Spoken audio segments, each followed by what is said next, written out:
से भगवान भोगिले छे केते कोषण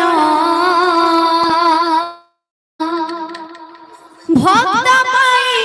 से भगवान भोगिले छे केते कोषण जेते बेले प्रभु श्री रामचंद्र कुंडली देखसन तो प्रभु श्री रामचंद्र कुंडली देखा थी अयोध्यार राजा हेबे श्री राम महाप्रभु आ माता सीता कुंडली देखा थी जदि अयोध्यार राजा श्री राम महाप्रभु हेबे ताहले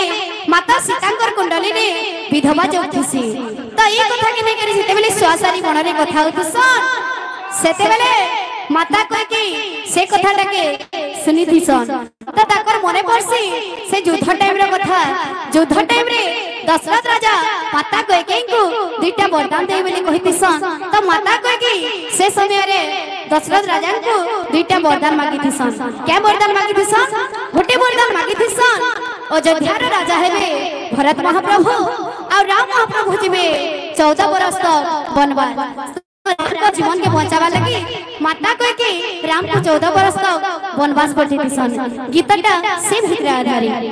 त्रेतय जुगर